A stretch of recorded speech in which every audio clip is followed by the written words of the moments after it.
Scientists discovered something Atlantis-like near Australia. There used to be an entire continent that's now underwater. Here's what happened to it. Around 70,000 years ago, during the last ice age, there was a huge landmass called Sahul.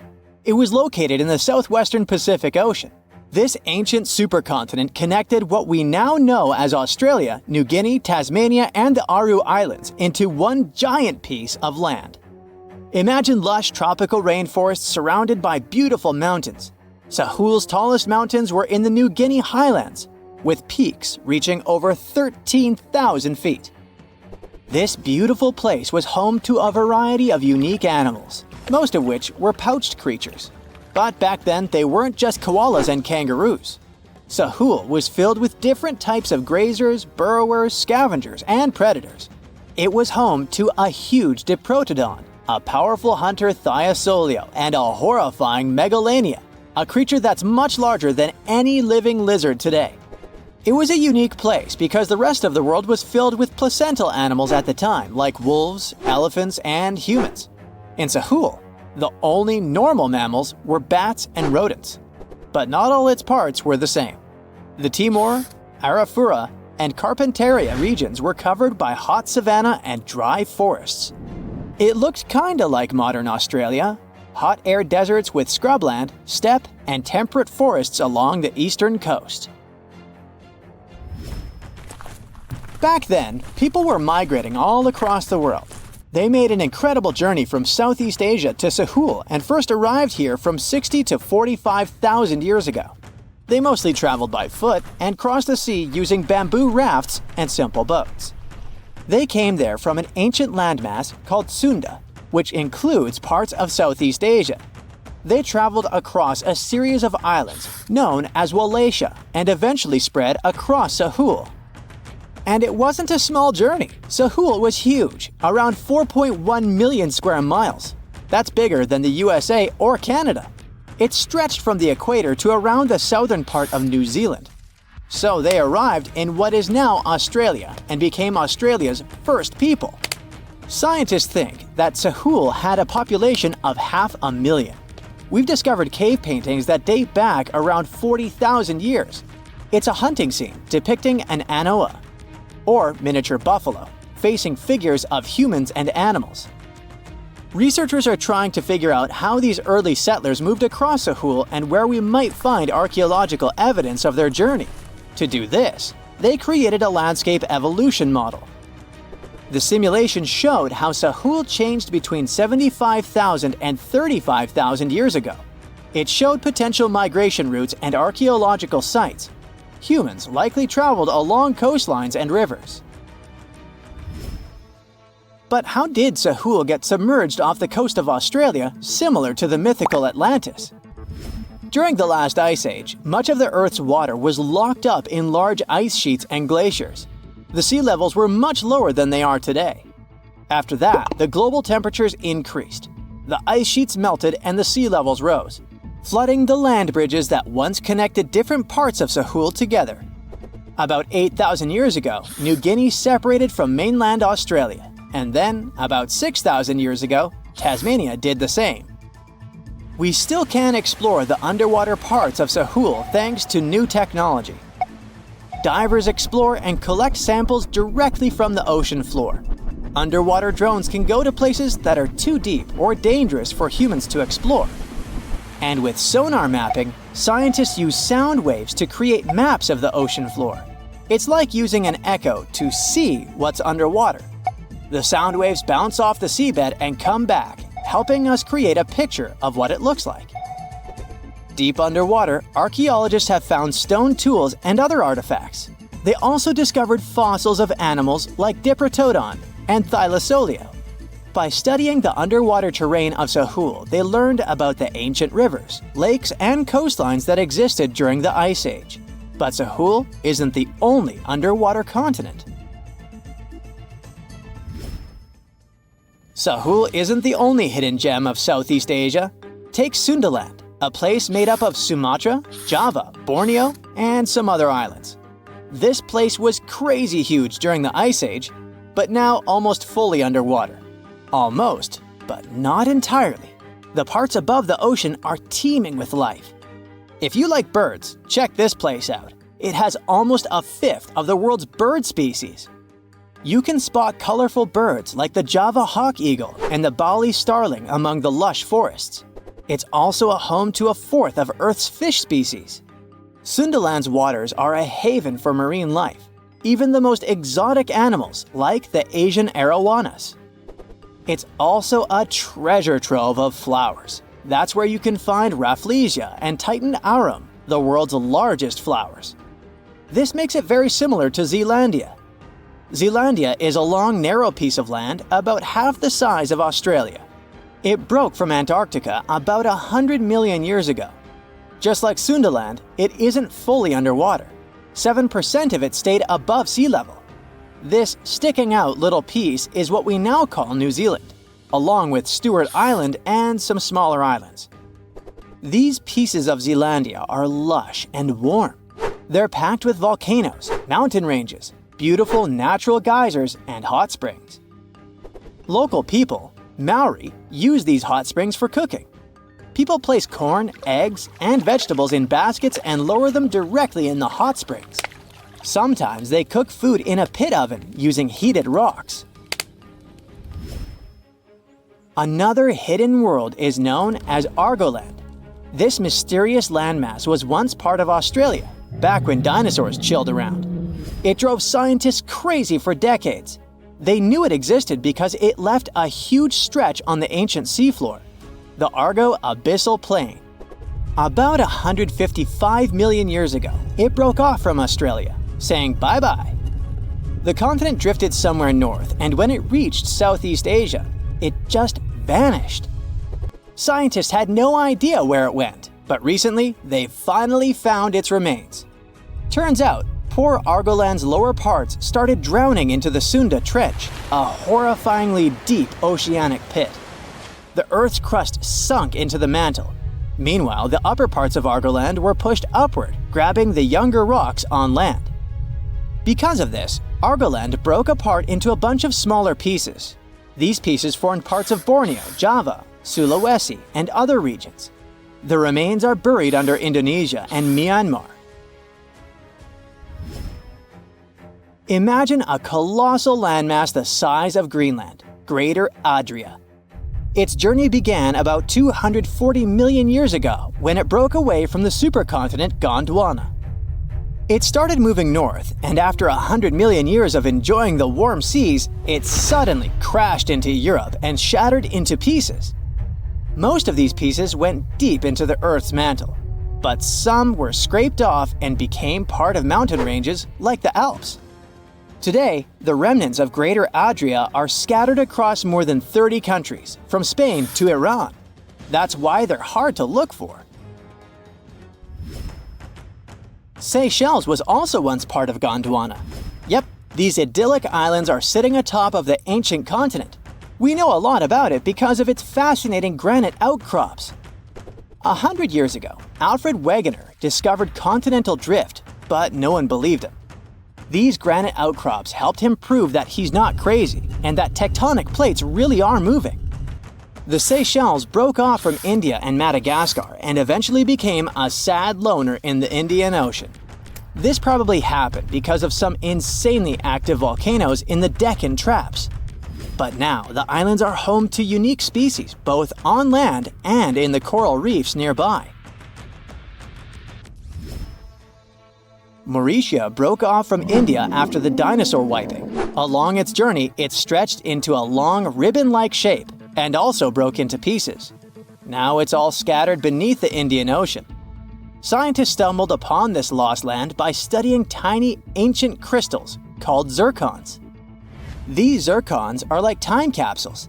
They date back an astonishing 660 million to 2 billion years. That's even older than Mauritius itself. These ancient crystals hinted that there's another Atlantis somewhere nearby. Turns out there are hidden continents all around the world, and maybe we'll discover more of them in the future. The Azores are 9 islands in the Atlantic Ocean, sitting about a third of the way from Europe to North America. A history textbook will tell you that the Portuguese explorers discovered this beautiful archipelago in the 15th century. Until then, they were uninhabited. The island still belonged to Portugal, so there seems to be no controversy or mystery here, except for the fact that some researchers think the Azores were home to an ancient civilization from thousands of years ago. Others support the idea that the famous Atlantis itself was here. In 2010, archaeologists announced that they found some structures on the islands which looked like they were from the Stone Age. If that's true, it would mean that there was a civilization back then which was advanced enough to travel this far and settle on the remote islands. A special scientific commission studied the matter and concluded that those structures were natural rock formations or had a more modern origin. So the first settlers were supposed to have been the Portuguese. It didn't stop some enthusiastic scientists from further research.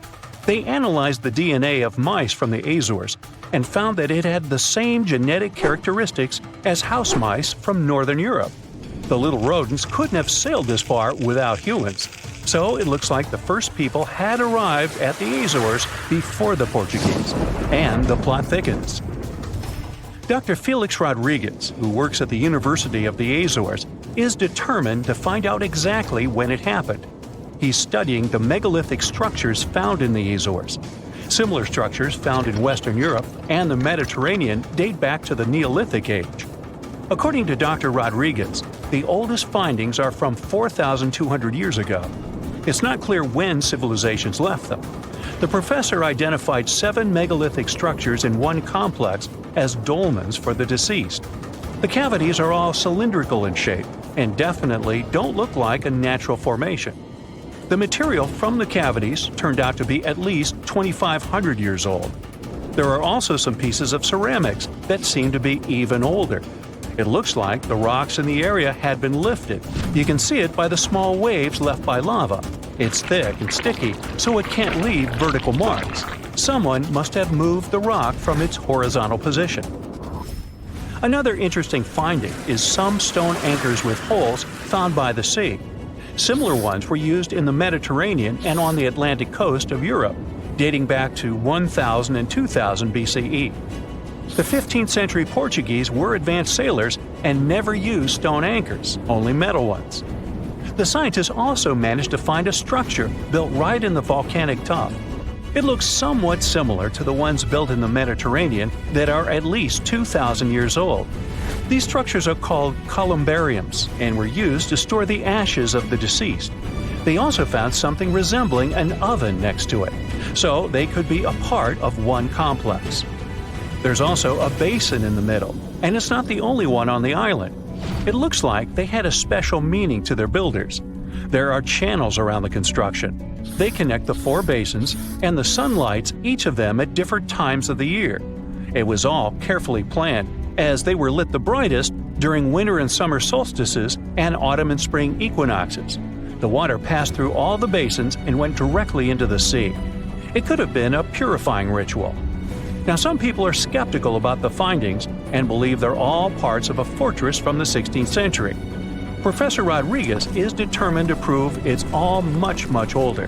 There must have been some ancient civilization here that could have left because of the volcanoes that go crazy every 50 years. Antonietta Costa, a postdoctoral student at the University of Porto in Portugal, is also sure that the first people came to the Azores in prehistoric times. She has studied standing stones with small openings, explained as cuts for quarrying the stones. Costa believes they are part of a calendar system. She noticed that none of the slits in the rocks were aligned with the cardinal east direction. The slits closest to it are smaller than the ones facing other directions, so it can't be just a coincidence. It also looks like the slits are aligned with the solstices, and that's what makes Costa think it could be a calendar. She also thinks the inscriptions left on slabs of bedrock on the islands are much like those maps that were left on the rocks during the Stone Age in mainland Europe. Another interesting theory about the Azores is that it could have been the location of the famous Atlantis, which was lost under the sea. Since the Azores archipelago is in the middle of an ocean, it could technically be a perfect place for that. A 20th century scholar quoted Plato to prove this theory was right. The Greek philosopher suggested that Atlantis was in between the continents. The coins and sculptures supposedly found in the Azores when the Portuguese just arrived also point that there was someone else present there. And way more recently, in 2013, a sailor found a huge structure looking like a pyramid off the Azores coast. It was most likely a large submarine volcano, but it's much cooler to think it was some big deal in Atlantis, right? Peru has its own mystery. Amid the desert, you can find some eerie marks called the Nazca lines. They're known as geoglyphs and were created more than 2,000 years ago by the people of the Nazca culture. Thanks to a dry climate and strong winds in the desert, most of the Nazca lines have reached our day. To create them, Nazca people removed the top layer of the pebbles and revealed the soil beneath the ground. The color of the soil changes from reddish-brown to yellowish-gray, so the lines always look different. Most of the geoglyphs depict plants and animals. You can clearly see a monkey, a whale, a condor, a hummingbird, a spider, various flowers, trees, and other plants. There are also some geometric shapes, such as triangles, trapezoids, and spirals. Since they were discovered in the 1920s, scientists have offered different explanations for the lines. Some say that in Nazca culture, people ascribe special significance to these motifs, so they probably created these shapes for deities in the sky to see. Others believe they were a sort of astronomical calendar, and animal sketches were modeled after groups of stars. This theory was proved wrong, so the purpose of the lines remains a mystery. Another place that leaves many questions is Nimrut Mountain in Turkey.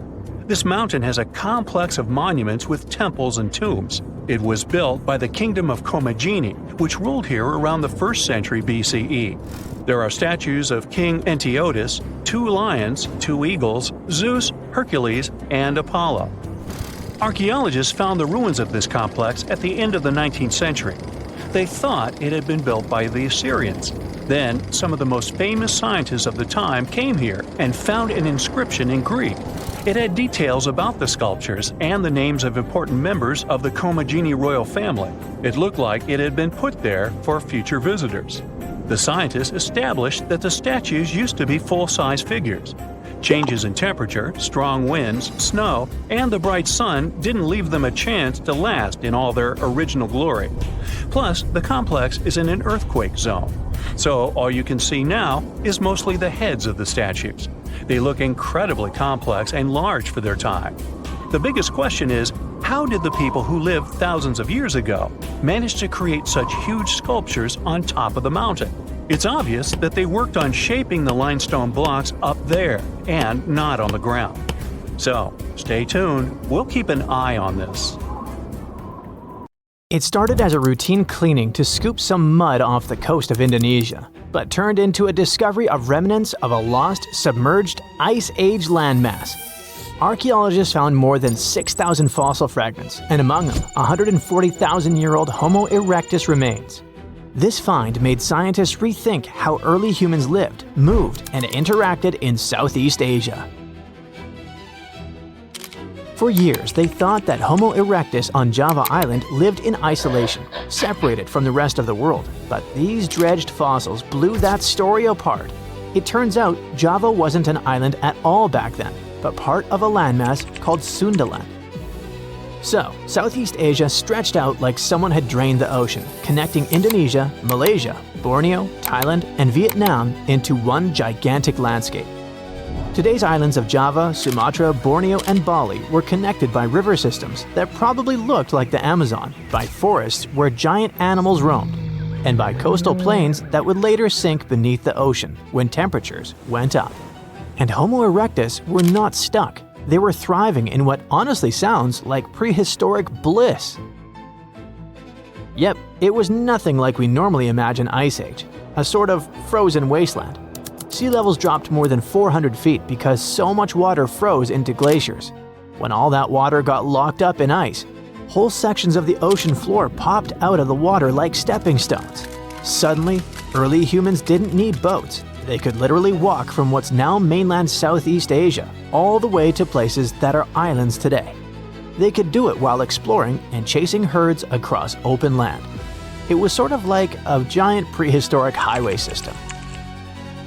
That giant highway matters because it completely rewrites how early humans moved around. Instead of being trapped, Homo erectus had a whole continent to roam. They followed rivers, crossed valleys, and adapted to different environments the same way you learn shortcuts to the office or find new routes to your favorite coffee shop. And because everything was connected, animals wandered freely too. Tigers, elephants, supersized cows, and turtles the size of small cars. People followed these big animals.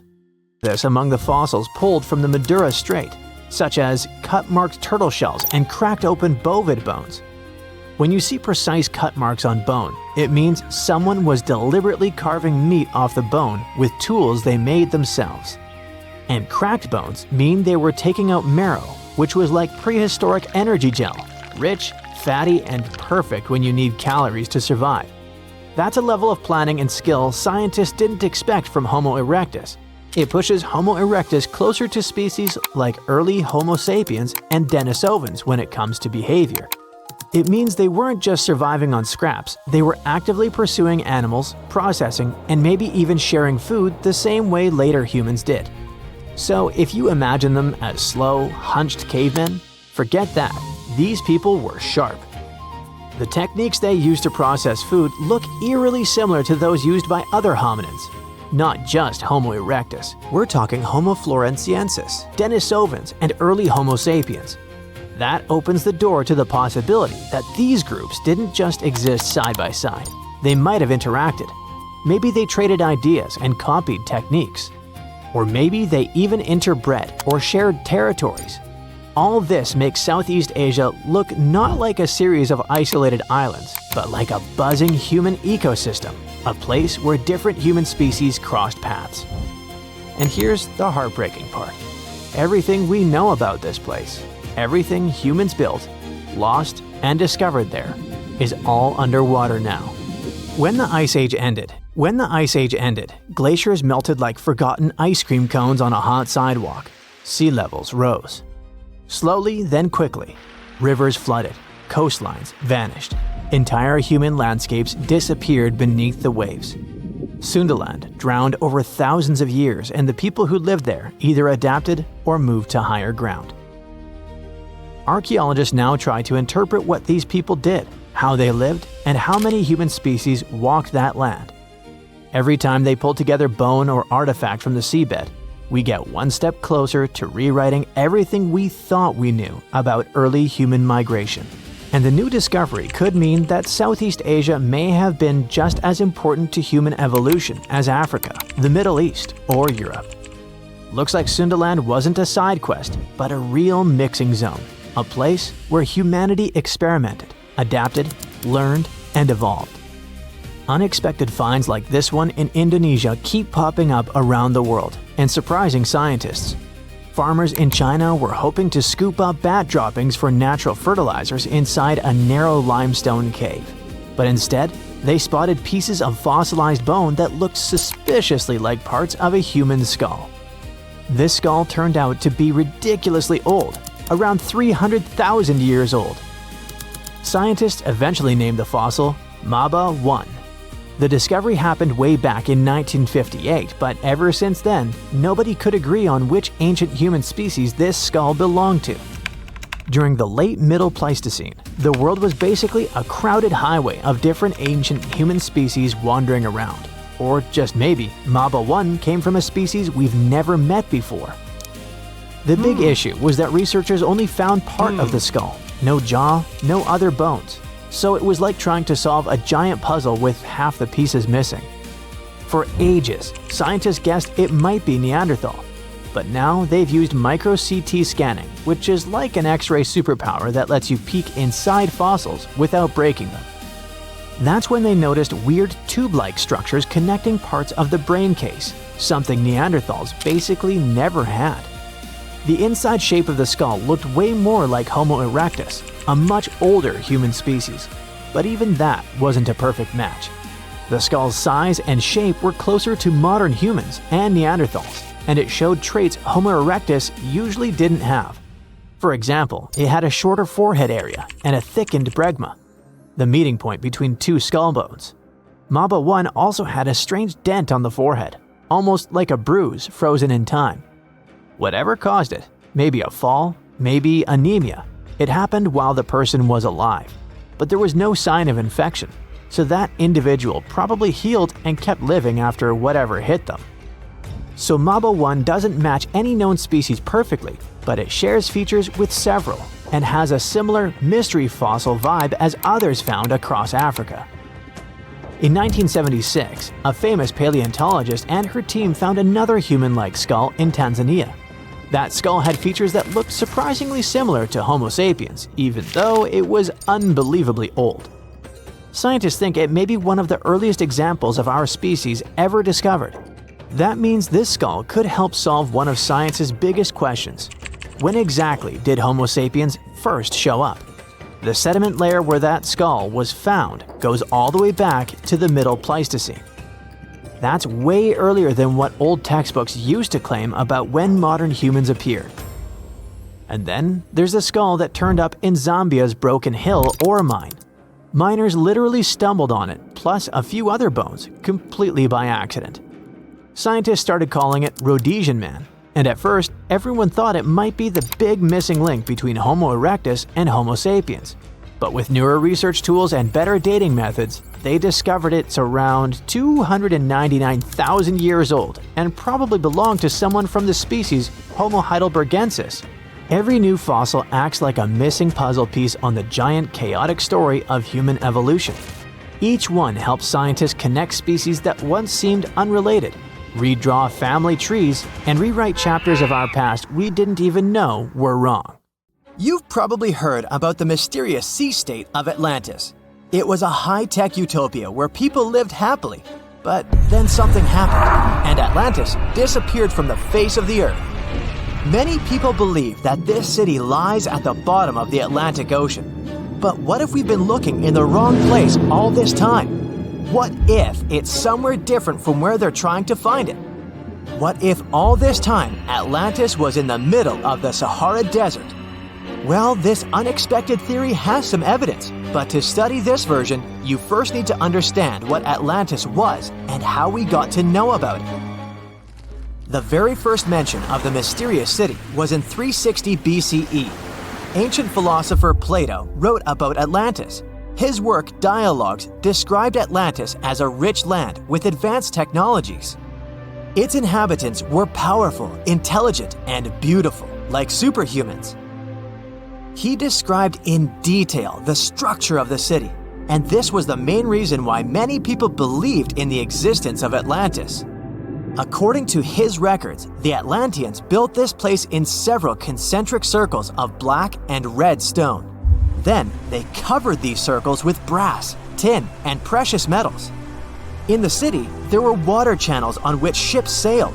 The Atlanteans were sailors, so they built a passage from their city to the open sea. On the internet, you can find many drawings of Atlantis, created based on Plato's descriptions.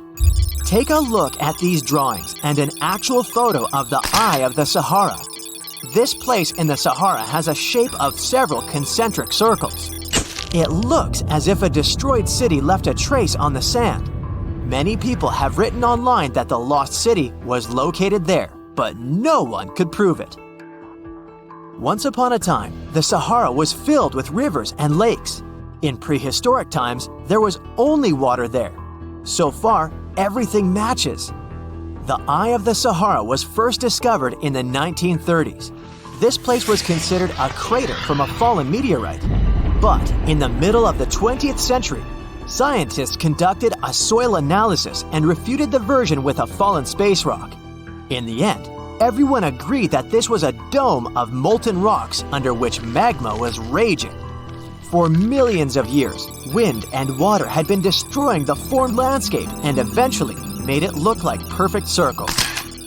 But what if the Atlanteans once came to this place and used natural circles to build a city?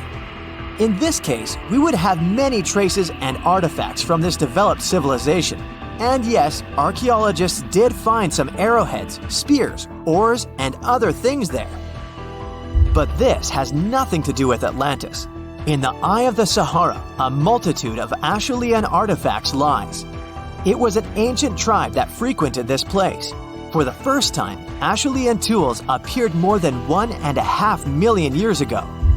Some of the items found there may be 130,000 years old, and according to the records, Atlantis existed about 12,000 years ago. Archaeologists found no artificial structures in this place. There was also no debris or traces of a large city.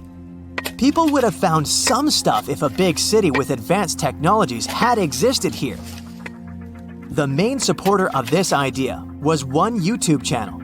It collected 1 million views and attracted the attention of many historians and anthropologists. The theory that the Eye of the Sahara is Atlantis was quickly refuted. People found too many discrepancies between this place and the description of Atlantis. The author tried to catch the viewer's attention by presenting external similarities between the natural landscape and the fictional ancient city. Another popular theory claims that Atlantis was a real continent located off the Bahamas, but then this city was swallowed up by the Bermuda Triangle. According to this legend, the city ruins still lie at the bottom of the triangle, but there's no confirmation of this theory either. Writer Charles Berlitz invented it. Adherents of this theory claim that the walls and streets in the western part of the Bahamas might be the ruins of Atlantis. But scientists disagree. They have proven that these walls are natural formations of coastal rocks. There are also rumors that the story of Atlantis was inspired by an actual historical catastrophe, the Black Sea Flood. This is the Bosporus, a strait in Turkey connecting the Black Sea and the Sea of Marmara. Around 5,600 BCE, the Black Sea was twice as small as it is now and had many cities on its shores. Unfortunately, a huge flood destroyed this flourishing civilization. Within a year, cities descended underwater, and surviving inhabitants moved to foreign lands and spread stories about the flood. Maybe these stories inspired Plato to come up with Atlantis. In the 1950s, people came up with another version. Atlantis was the continent that is now Antarctica. Tens of thousands of years ago, a warm continent with a developed city shifted to the northern part of our planet because of the movement of Earth's crust. The Atlanteans couldn't adapt to the cold conditions, and Atlantis was covered with a thick layer of ice. This theory was refuted when scientists began studying the tectonic plate's nature. It turned out that Earth's crust couldn't have moved such a huge continent as Antarctica. The tectonic plates don't behave this way at all. But the main question is, was Atlantis real? No one had described it before Plato. Perhaps the philosopher came up with it. Maybe he did this to emphasize the correctness of his views on life and to identify his philosophical theories. In his works, he wrote a lot about divine and human nature and how people can destroy this nature. He spoke of decaying ideal societies because of immoral behavior and vices. The Atlanteans were once moral, spiritual people who created a utopia, but then they became greedy and mean. They destroyed their inner nature, and for this, they had to witness the destruction of their city. One night, fires and earthquakes hit Atlantis and plunged the city into the sea. The higher powers punished people for their immoral behavior, and Plato also wanted everyone to be afraid of moral decay. But judging by the descriptions of the earthquakes and fire, it may seem that Atlantis was destroyed by a volcanic eruption, as it was with the ancient Roman city of Pompeii. And such destructions have happened pretty often throughout history. Natural disasters ruined many developed cities. One of the most famous cases occurred in 1100 BCE in the Mediterranean Sea, when a volcanic eruption destroyed the highly developed Minoan society. The Minoan society existed for about 2,000 years. These people mostly lived on the islands of Crete and Santorini, located north of Crete. The Minoans had beautiful houses, a sewage system, and a developed economy. They were engaged in agriculture, grew fruits and vegetables, painted frescoes, and made jewelry. They were the first people to found the thalassocracy, an empire based on the sea. They lived off of fishing, piracy, and maritime trade. At the time, they performed cruel rituals, and their way of life was far from moral. They were used to earthquakes on the island of Santorini, so they reinforced the walls of the city with wooden beams, but they didn't know what a volcanic eruption was. And when the sulfur smell appeared in the air, they didn't suspect the impending catastrophe. When the volcano spilled out tons of lava and ash, all the residents of Santorini abandoned their homes and tried to escape, but they couldn't. The eruption and earthquake triggered a tsunami. A large wave flooded the coastal part of the island of Crete. This hit the economy of the Minoans hard and destroyed their port harbor. Then, foreigners attacked Crete and finally destroyed the developed civilization. Some historians think that Plato could have referred to the Minoan Empire when describing Atlantis. Using their example, he showed how immoral actions could destroy people.